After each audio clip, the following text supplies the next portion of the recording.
I would like to thank the library staff for asking me to put on this program this afternoon, and for those who helped putting the material together on the screen.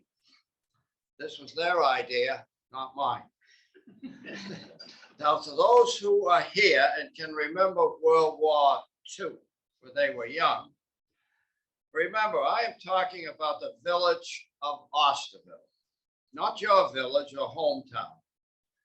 You might have a completely different remembrance than I have.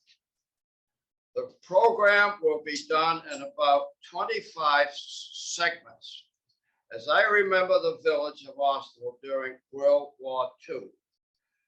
The first 25 segments will cover Osterville.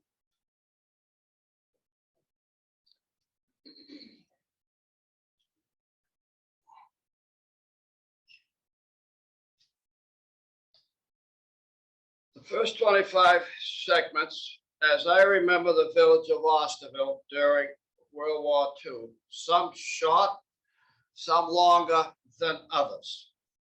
The final segment will be how the tragedy of war affected our family. Some of the sentences from letters sent home are hard to read. One must remember, I was only in grades 1, 2, and 3 between 1943 and 1945. However, I can remember 1942, and in fact, my brother and I joined the service. I joined the Army. That's me and my brother. We were in the Kids Army. That's 1942. I'll tell you when each family member had a ration coupon book to purchase needed commodities such as sugar, gasoline. There were lots of others as well. I would stand in line with my folks over here at the elementary school. I know. Yeah. Hold on. Now it's gonna do its.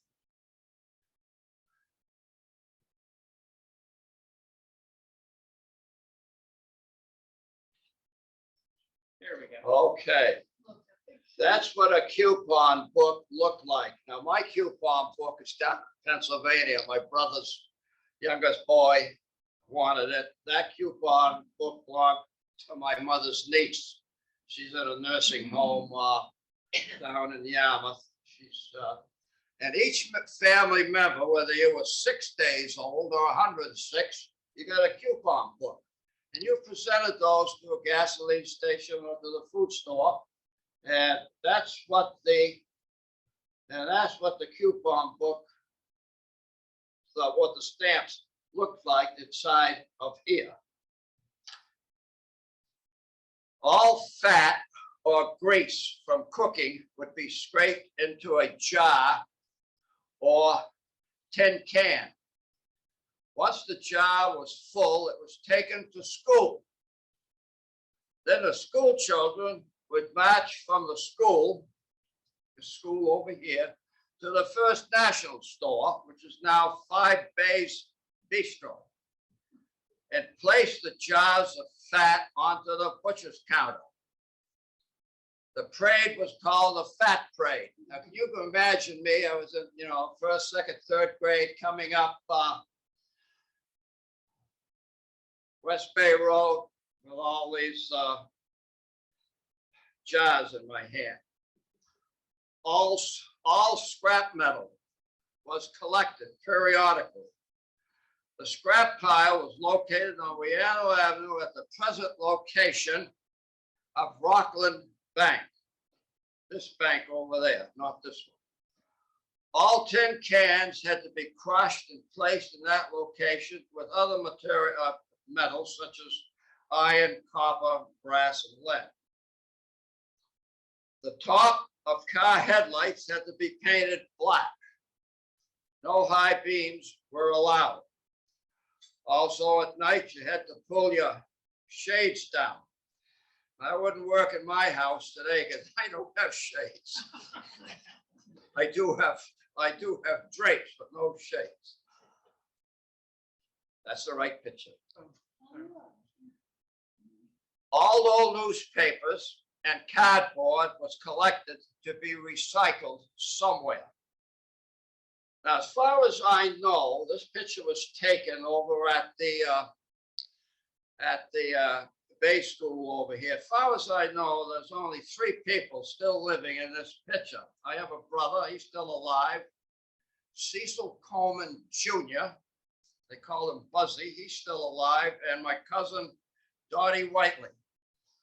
Well, she's married now, she's got a different last name. But as far as I know, those are the 3 people still alive in that particular shot.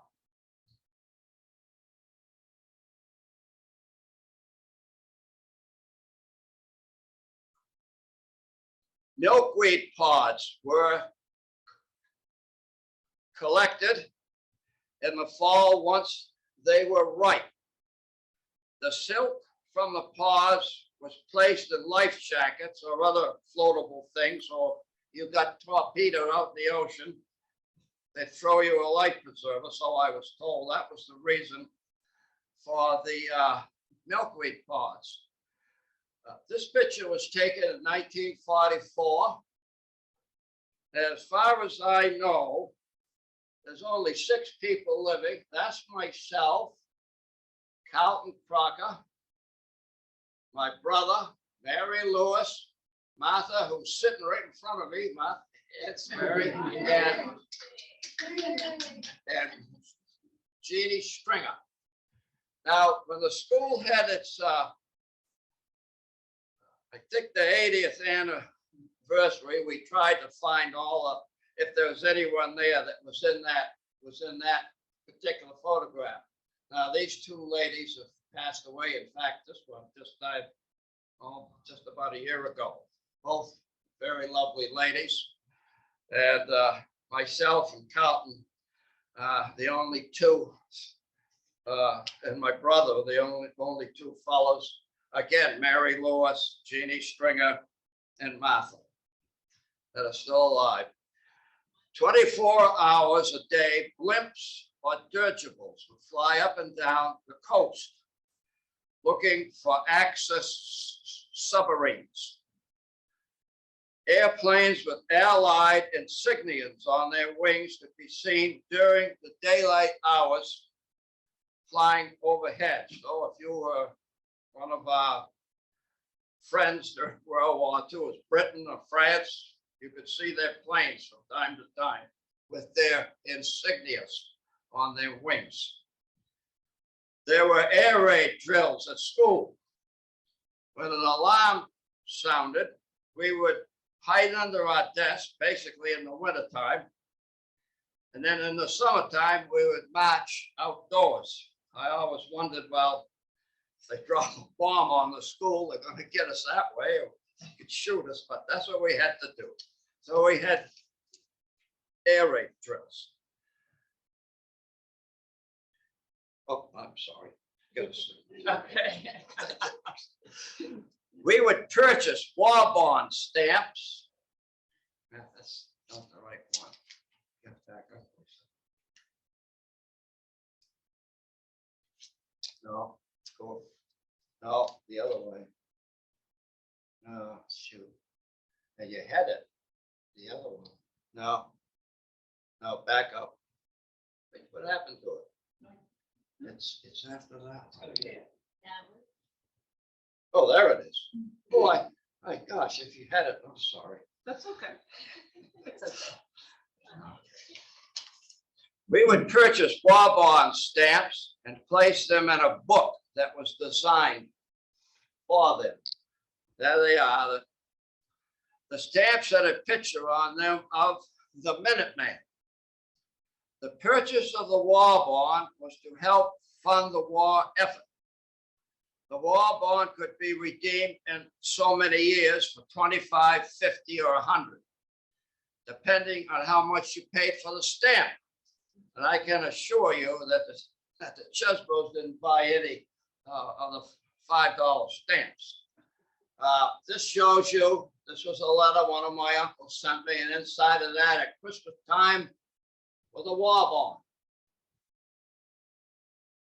And he was stationed at Pearl Harbor, and that's what the postmark is. Oh, I know. Buy, if you can't see that, it says buy U.S. savings bonds. Ask your postmaster. That's why I have that one there. Money from the school children was collected to send a copy of the Reader's Digest to the service members. There were victory gardens for those who had no land to grow produce. They were located on West Bay Road at the present day location of this Rockland Bank. Mr. and Mrs. Malcolm Crosby let people use their land for this particular purpose. Now that little road that goes down there, past where the tennis courts that they took down, called Lovell's Road, that didn't go all the way through. There was a couple that lived down the end of it on the left called Mr. and Mrs. Ralph Lagergren. Of course, they passed away years ago. And the end of the Catholic Church parking lot there was all poison ivy and brush. So all the way from the Rockland Bank, all the way down to Ralph Lagergren's house, the field during the war years was all plowed up. And if people wanted to use it to raise vegetables in the summer, they could do it. There was an amphibious training camp.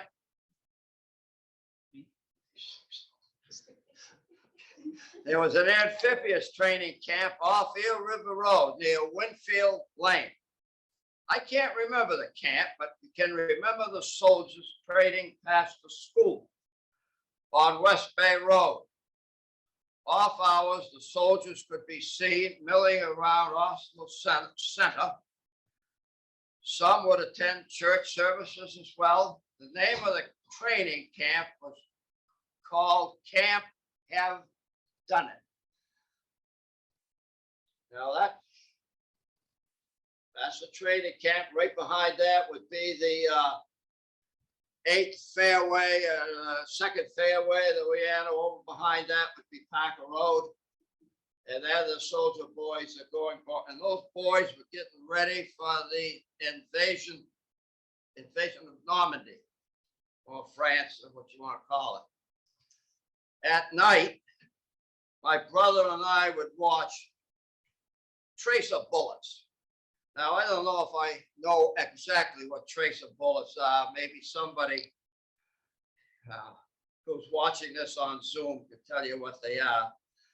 But they were fired from this camp at night. They'd come up over in the sky, of course, they were red. And they looked about this long. I don't know the purpose of them, but that's what they were called, tracer bullets. And they would come up, we could hear the guns shooting them. And they'd come up over the 8th fairway, 2nd fairway, Parker Road, 1st, 2nd, 3rd Avenue.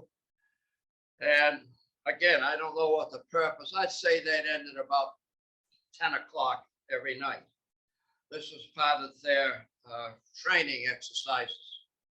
Now, this one isn't a very pleasant one to read, but it did happen. On one occasion, some of the older grade school boys threw rotten produce from the victory garden at the soldiers as they were walking by the school. Not a nice thing to do.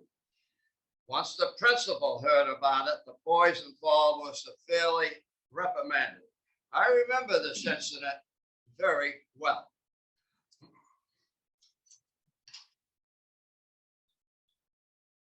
Cigarette smoking was very common during that time. Way over there in that center frame, enclosed in a package of cigarettes would be a small card with an Allied plane on it. I was given many of these small cards, which I still have, by the service vet. They were similar today. of the baseball cards. And you can see my cards there in that particular picture frame. At school, first aid classes were given to the older folks. At times I would attend them with my mother and father. I can remember going over there. I don't know whether I could have done it, try to set a fracture or, you know, I was young. I wouldn't know anything about that. But we had to go over there with our folks to learn how to watch the Red Cross conduct first aid classes. After the September hurricane of 1944, German prisoners from Camp Edwards would help clean up trees from the water and the damage from the 44 hurricane. Now, we had in our house 2.5 weeks off from school. We didn't have any power. We had no water. We had no hot water. Now, the reason we didn't have any water was we had a pump. We had a well in our basement, and when you lose your electricity, of course, the pump doesn't work. So 2.5 weeks. I wonder what young people today, let's say, taking a shower every day, think they could go 2.5 weeks without a hot shower. I don't know. But right over in back of us, there was a house on 2nd Avenue, and for some reason, 2nd Avenue and 1st Avenue had town water. We didn't get town water on Scudder Road until 1947. And a couple lived there by the name of Mr. and Mrs. George Burlingame. And for some reason, it's not nice to say, I don't think they cared for my folks too much, but I don't know. But they did let us run a hose. Now, we had to use the hose to put it in a pail to cook. I hate to talk this way, flush the toilet. And I have 2 houses over here. We lived in a small house that I rent right now. And we had a wood stove. And in 1944, we rented the big house. So they had to a major who was in the army. He and his wife had to come over and cook. If you wanted to use the facility, you had to go out, put the water from the hose in a pail and flush the toilet. It's the only way you could do it. That's 1940. That's 2.5 weeks. Here I am. I survived. During those dark days, during those dark days of World War II, a young married couple were renting a home on 1st Avenue, almost directly across from the old school baseball backstop, where all this construction work is going on, way, way down back. The couple were Mr. and Mrs. Frederick Fulton. Mrs. Fulton was formerly Carol Crocker, aunt to Zenas Crocker, who was the head of the, I don't know whether they call it the 3 bays or the 5 bays. It's uptown, but you know what I mean. Carol and her husband took a liking to me for some reason. Frederick was a fighter. Frederick was a fighter pilot and did his training here on the Cape. He let me put on his gas mask and goggles. The Fultons took a picture of 4 of us young fellas in 1943 in front of their home.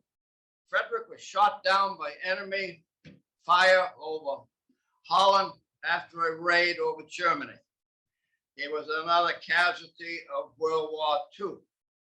I am perhaps the only one left in the village that can even remember the fellow. I know I've seen us up here at 3 base camp.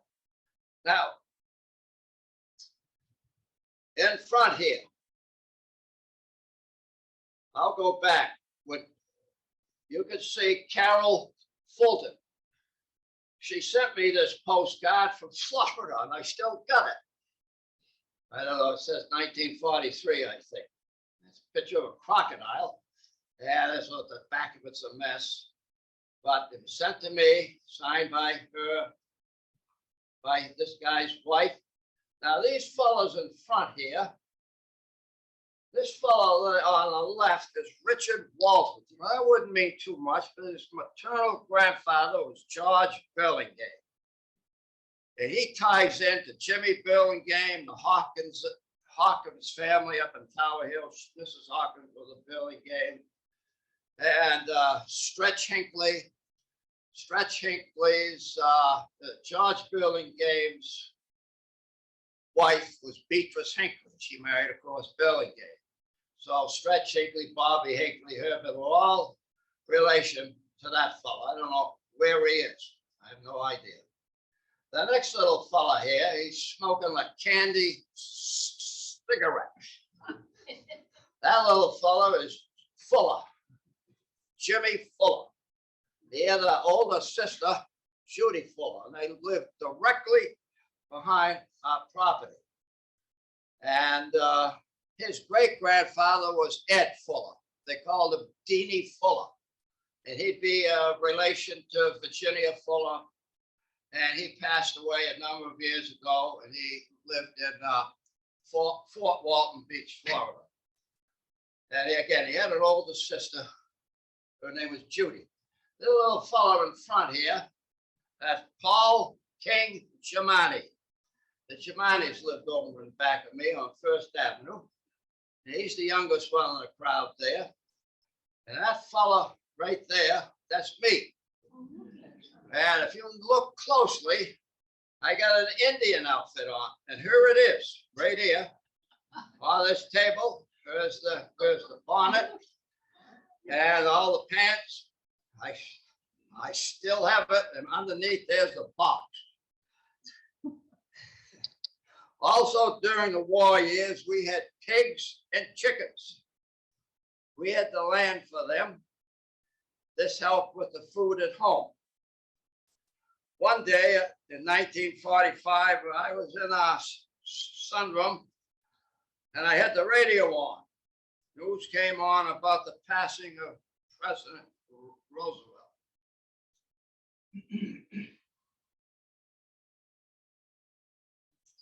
When you went to the movie theater, exercise, movie theater, right there, yeah, movie theater. When you went to the movie theater in the Patterson block, that's right across from the house and garden, during the war years, there was always a cartoon plus a clip of the war in Europe or Asia before the regular movie was shown. Now, my mother had a cousin living here in Osterville. He never had a license. His name was Bobby Rankin. Bobby liked to make model airplanes. And I got a couple of the boats that I made with his help. It says on the bottom of them, they're here on the table, made by me during World War II. There are the boats. Pieces of tar or oil from ships who were hit and sunk out in the ocean would wash up on the beach down here, Dowson's Beach, come into East Bay. That big pieces of tar, and any ship that was torpedoed out there, I suppose all their diesel fuel or how they were on would finally get out of the ship, and eventually the pieces of tar, you could go along the beach and find these pieces.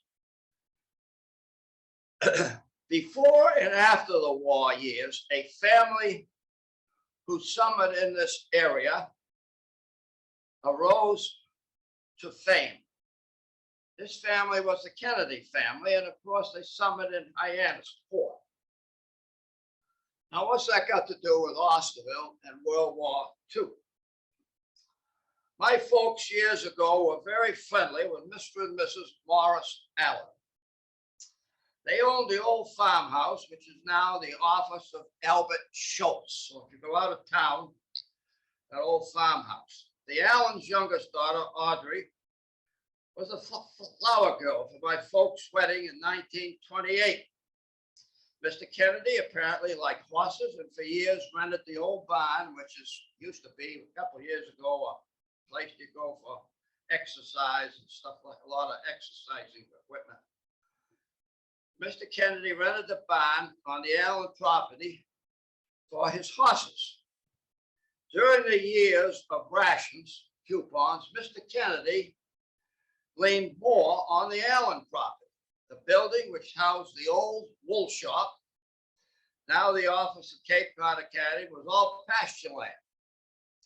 During the war, Mr. Kennedy had milk cows, beef cattle, and sheep grazing there. Behind the farmhouse was a large chicken coop. Behind that, Mr. Allen grew produce for the Kennedy family. This produce was all stored in an underground bunker.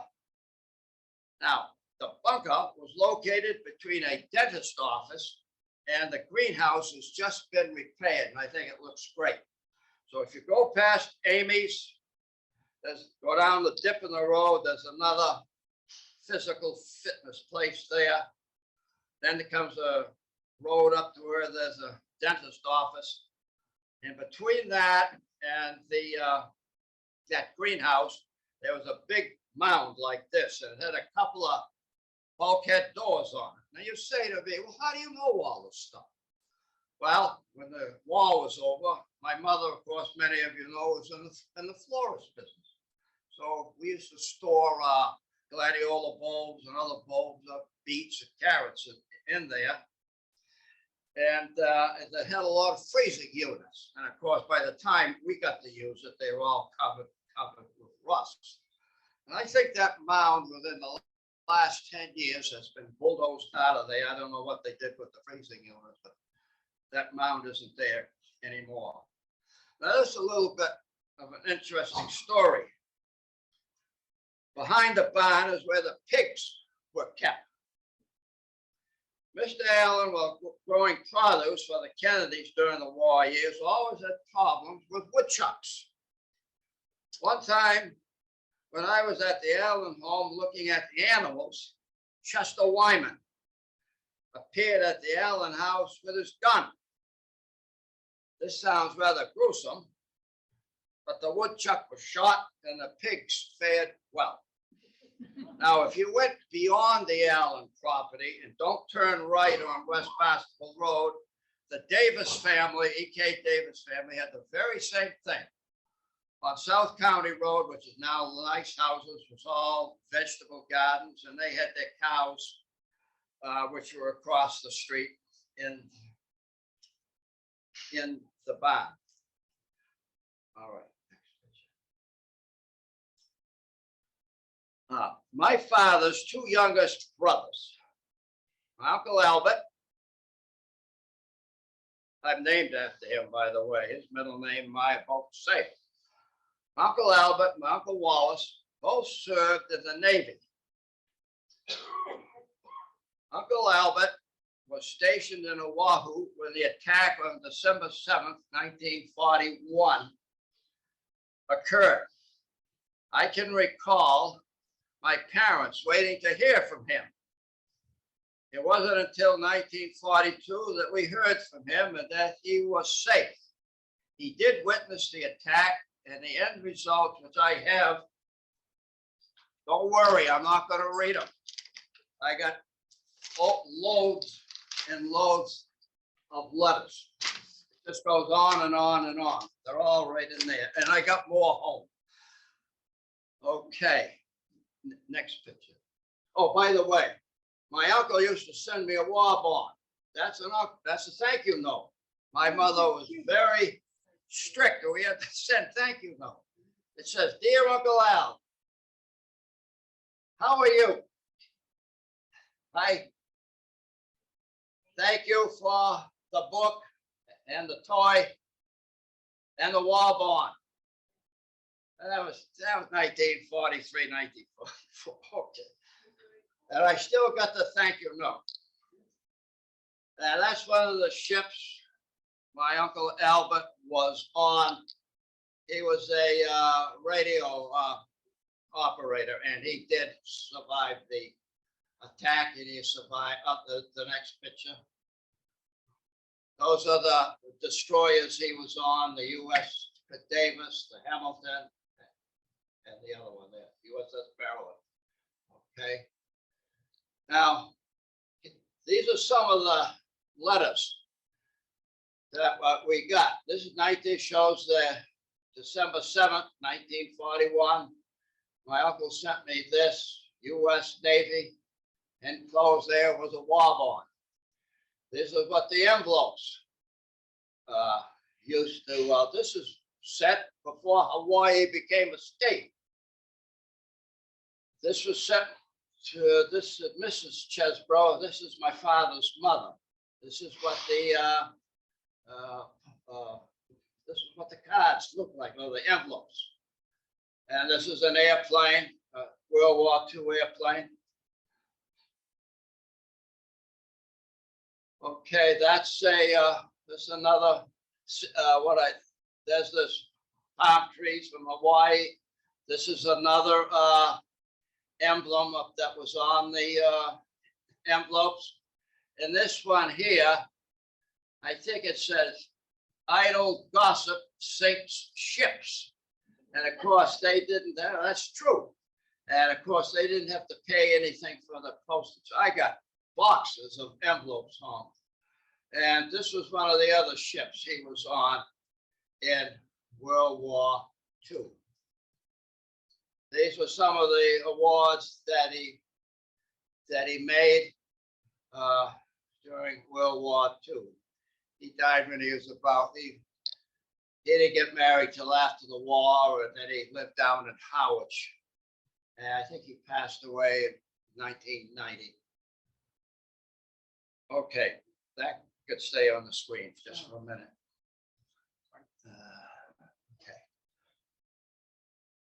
Okay, the next picture. My Uncle Wallace, that's him, didn't fare so well. He was a graduate of the University of Mass, a graduate of Tufts Medical College, and became a doctor, surgeon in private life, as well as in the Navy.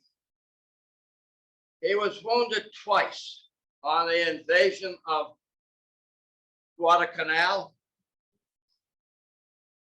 once in the abdomen and once in the hand.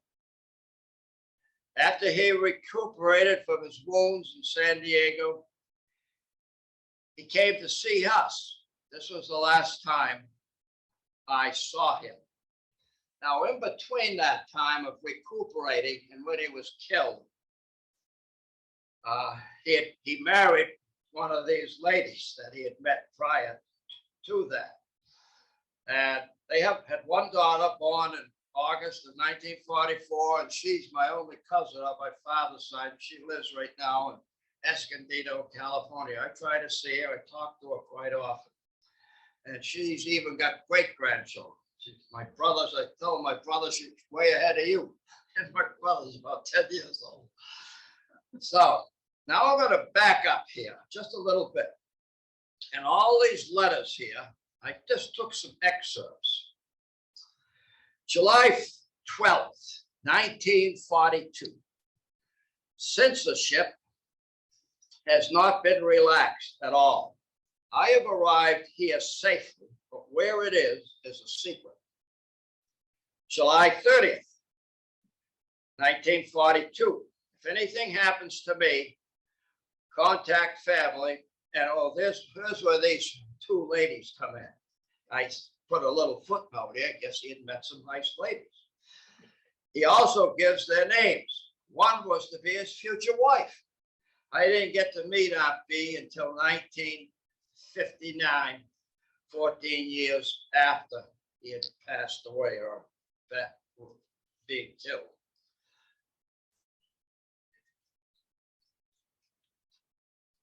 Okay, August 21st, 1942. I am in the Solomon Islands at Guadalcanal, the little red place there. Now I'm going to jump ahead to December 2nd, 1942. Now in Naval Hospital in San Diego, recuperating from wounds, doing okay. Now I'm going to fast forward again to 1945.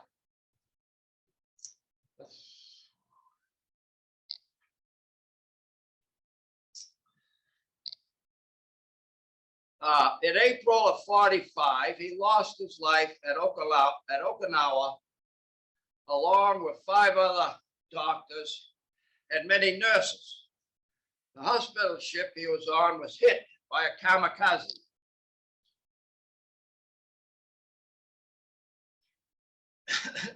This is hard to read.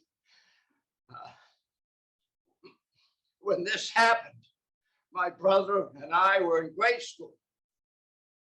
For lunch, we always walked home from school because it was near to our home. My mother was very upset when we came in the house. Just then, my father drove in from his job with the railroad. He worked over there at that West Barnstable Railroad Station near Route 149. That was the only time I ever saw my father cry. He just wept. There was a bouquet of flowers placed in church, but my mother couldn't even stand up when a hymn was sung. She was so taken up by the tragedy. And that's the letter. That's my aunt's letter. That's what you people, it's hard for me to read it from here, have just written your mother. That would be my grandmother a note. Tonight, telegram, I guess, from Washington that Wally, that's my uncle, died from wounds. He's interred he was buried on Guam for a while, till hostilities ceased. I'm sorry, I can't write anymore. And way over there is all a picture of all the doctors that were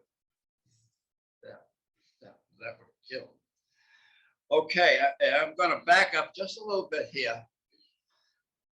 Some of the final notes that he wrote. March 27th, 1945. I have finally made my ship. It was quite a chase and will make a good yarn someday. April 18th, 1945. Remember, he was killed April 28th.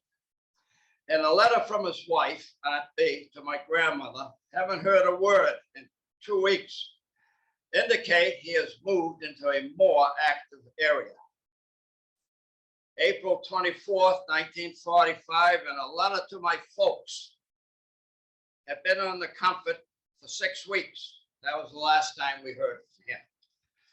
He was killed 4 days later.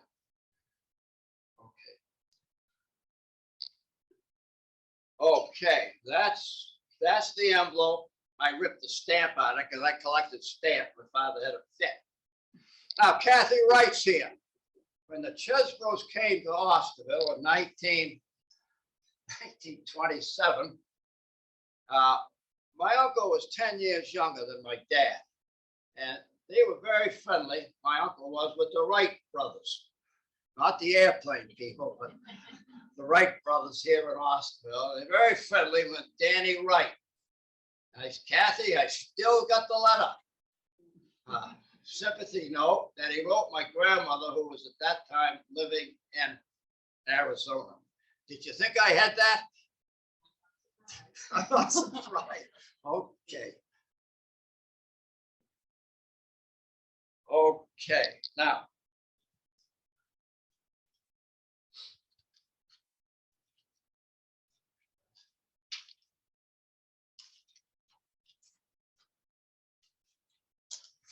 Okay, I live over here, most of you know, on Scudder Road.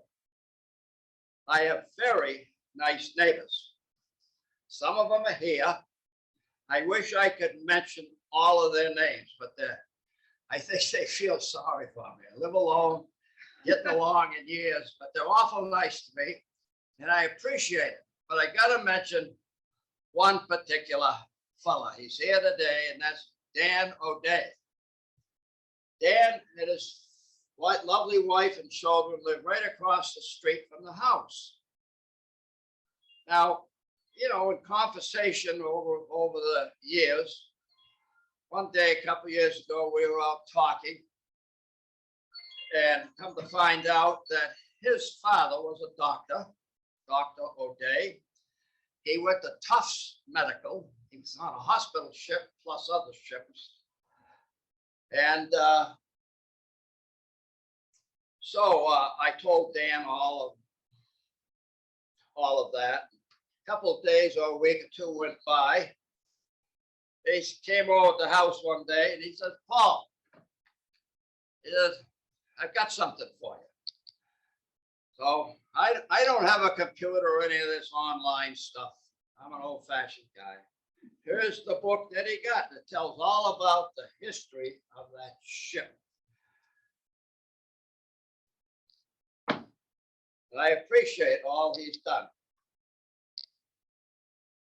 These are the doctors right here who were killed. That's my uncle, my father's youngest brother. And this was an army. This was an army hospital ship. They put my uncle on it because he's in the Navy because of the wounds he had received. And this fellow right here, Dr. Foss, if you can picture him.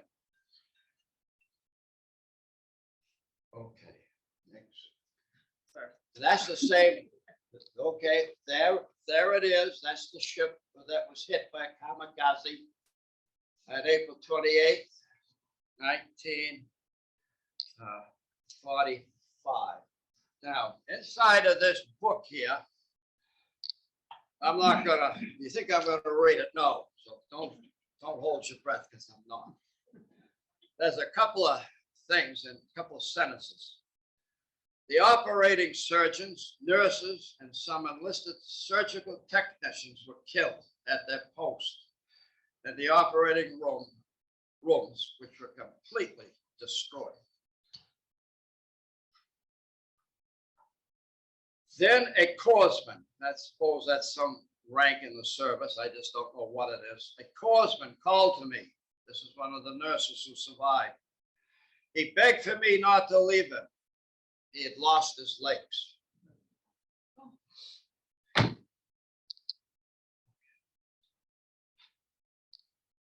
Now,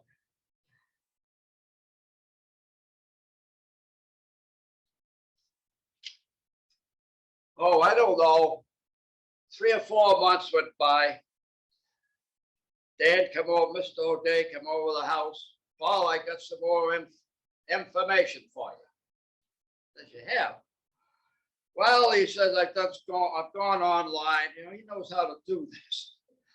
And he says, you know, there's a lady that was on that hospital ship, a nurse, she survived. And she's still alive. I says, oh, come on. She's not alive. He says, yes, her website is still open. Last I talked to him last week, and he's right here today. He said, yes, she's still alive. She's going to be 102 in March. She was from Wisconsin, and she lives in Reno, Nevada with her son. Now, this picture here, I don't know if you get, there's a little lady kneeling in front of this is on the island of Guam. My uncle could be in one of those caskets or boxes, I don't know, but she's right in there. These are the ambulances that picked up the survivors and the deceased on the island of Guam. And this lady here, second one in on the right, she's still alive. And that's her. I hope she isn't driving anymore. How do I know? Maybe she is. She might be Uh, better than But someone that's else. her number plate, USS Comfort, 428, that's when it was hit. Yeah, again, lo and behold, she's still, I've written her. I've never heard, my brother's boys have written her. Mr. O'Day's tried to reach her. And this here is the casualty list. Again, this was an army ship. And there's my uncle's name, right there, the two officers, right there. Now, if you can remember that Dr. Foss, he was one of the doctors killed in June of 1945, in a letter from Mrs. Foss, his folks. They lived in Newburyport, Mass. Her son, Ernest Foss, was one of the 6 doctors killed. His wife was expecting their first child. There was plenty of those during the war. The force of the dive hurtled the plane through 3 decks, causing a fire where it first struck. The bombs attached to the plane exploded too. The engine of the plane went on to another deck or 2 below and eventually lodged on a girder just above the engine room. That's the engine, what's left to it. And a letter written by my Aunt B, my uncle's widow, to my Uncle Albert. Just yesterday, I heard more news. What I thought I would not write your mother, that would be my grandmother, as it might upset her as it did me. Wally was not killed instantly, as I had been told, if the story is correct. I don't think it doesn't matter right now. He was bending over, operating on a fractured skull. He was a big man. He was so large that he protected the man on whom he was working by operating on. That man is recovering in Guam. Remember, this is 1945. Wally lived 3 or 4 hours trying to live, but to no avail. Okay. Now, this lady on the end, this first lady died in the attack. The lady on the end, her name is Mary Lewis, not the Mary Lewis, Martha, you and I knew, different one. And she's still on the hospital ship. And she wrote a letter to my grandmother. Written to my grandmother, September 28th, 1945, by Captain Mary Lewis. That's her, and that's her right there. One of the nurses who survived the attack. It was my privilege to know Dr. Chesbro, and we all enjoyed working with him.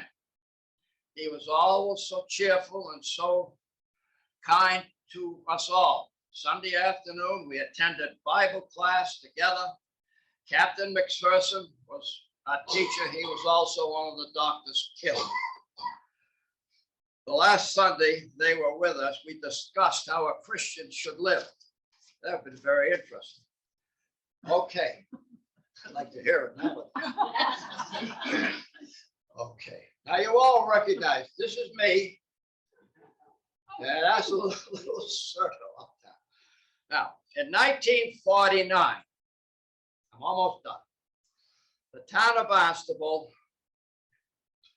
placed the memorial markers around the 7 villages in honor of the men and women who served in World War II. My brother and I were able to participate in the ceremony here in Osterville. And of course, the big boulder was down past Fancy's at the corner of Main Street and East Bay Road. That picture taken of me, that's from 1948, but about the same in 1949. Now, I close with this.